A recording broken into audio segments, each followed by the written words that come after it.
اور کہیں لو بھائی یہ تمہارا حق کہتے ہیں جو اپنی جان لگاتے ہیں۔ جان لینا آسان ہے، ملکیت نہیں۔ اگر آج اس زمین پر موجود ساری دولت کو 8 ارب انسانوں میں برابر بانٹ دیا جائے تو ہر انسان کے حصے میں $60,000 آئیں گے۔ $60,000 یعنی پاکستانی روپے میں تقریباً 1,70,00,000 روپے۔ لیکن سوال یہ ہے کہ کتنے لوگ ہیں جن کے پاس $60,000 تو دور، $60,000 روپے بھی نہیں۔ اور یہ صرف دولت کی بات نہیں، یہ زمین کی بات بھی ہے۔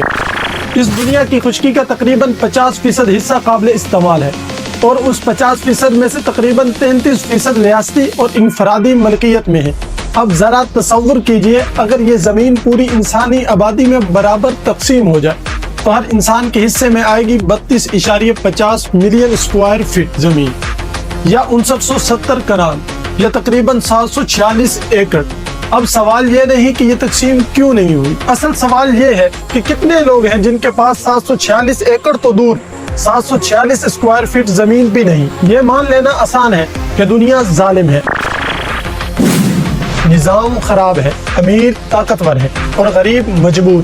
لیکن ایک بات صاف سمجھ لو، ایسا کوئی نظام کبھی نہیں آئے گا جو کسی اور کی محنت کا پھل تمہیں تحفے میں دے دے۔ کوئی دنیا میں یہ اصول نہیں کہ تم وقت ضائع کرو، تم سیکھو نہیں، تم ہنر پیدا نہ کرو، تم خطرہ نہ لو۔ اور جو لوگ وقت کی قدر کرتے ہیں، جو محنت کرتے ہیں، جو اپنی جان لگاتے ہیں، ان کی کمائی تمہاری جھولی میں ڈال دی جائے۔ یہ کہاں کا اصول ہے؟ تم خود کو گاؤں، گلی، محلے، شہر اور صوبے اور ملک تک محدود کر لیتے ہو، اور پھر امید رکھتے ہو کہ ان حدوں سے نکل جانے والے تمہاری مدد کو آئیں۔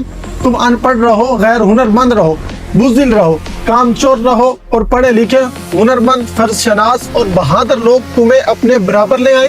یہ کس دنیا کا انصاف ہے؟ تم رات دیر تک جاگتے ہو، صبح سورج نکلنے کے بعد اٹھتے ہو، اور جو لوگ سورج نکلنے سے پہلے جاگ کر اپنی زندگی بناتے ہیں، تم چاہتے ہو وہ تم پر ترس کھائیں اور کہیں لو بھائی یہ تمہارا حق ہے۔ نہیں، ایسا کبھی نہیں ہوگا۔ تمہاری خالی جھولی، تمہاری خالی جیب، تمہارا خالی دماغ، تمہارا خالی بینک اکاؤنٹ کوئی نہیں بھرے گا۔ یہ کام صرف اور صرف تمہارا ہے، اور ہاں، یہ کام پوری زندگی نہیں لیتا، چند سال کافی ہوتے ہیں۔ ایک آدمی سٹور کیپر، تنخواہ $200۔ اس نے سوچا میں کیوں یہیں رکا رہوں۔ اسے افریقہ میں وہی جاب $1400 میں مل گئی۔ $400 گھر بھیجتا رہا، $1000 بچاتا رہا۔ 5 سال بعد $60,000 اس کے اکاؤنٹ میں تھے۔ یہ پیسے اسے نہ بھیک میں ملے، نہ لاٹری میں، نہ فراڈ سے، اس نے صرف اور صرف کمائے۔ وہ آدمی گورنمنٹ بیکری کے سٹور سے نکلا اور ملٹی نیشنل کمپنی کا محافظ بن گیا۔ اس کے پاس 2 مرلے زمین نہیں تھی۔ آج اگر وہ چاہے تو جہاں کام کرتا ہے وہاں 1 ایکڑ تو کہاں، کئی ایکڑ زمین خرید سکتا ہے۔ وطن یاد آئے تو آتا جاتا رہے، کس نے روکا ہے؟ یہ دنیا صرف میری یا تمہاری نہیں، یہ ہم سب کی ہے۔ ہمیں کس نے سکھایا کہ برے حالات میں نسل در نسل جینا ہے، وہی مر جانا ہے؟ آج کا کما لیا کل دیکھیں گے، ماہانہ تنخواہ سے آگے سوچنا منع ہے۔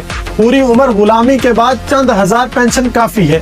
کس نے یہ غلط سافٹ ویئر ہمارے دماغ میں انسٹال کر دیا ہے؟ کہا جاتا ہے امیر غریب کو دباتے ہیں، مان لیا، لیکن وہ تمہیں صرف ایک جگہ دبا سکتے ہیں، وہاں سے نکل جانے پر تمہیں کون روک سکتا ہے؟ جن پنجروں میں تم خود کو قید سمجھے بیٹھے ہو وہ حقیقت میں قید ہے ہی نہیں۔ نکالو خود کو ان خود ساختہ جیلوں سے، بلا دو وہ گسیدہ سیخ جو تمہارا چولہا بھی نہیں جلا رہی۔ بہت معمولی ضرورتوں کا ہر روز گلا گھونٹتے ہو اور الزام دوسروں پر ڈالتے ہو۔ نکلو اپنے گھونسلوں سے باہر، اس سیگل بگلے کی طرح جو طوفانوں میں اڑنا سیکھ گیا تھا، اور یاد رکھو یہ آسمان کسی کا نہیں، پرواز تمہاری مرضی کی ہے۔ بس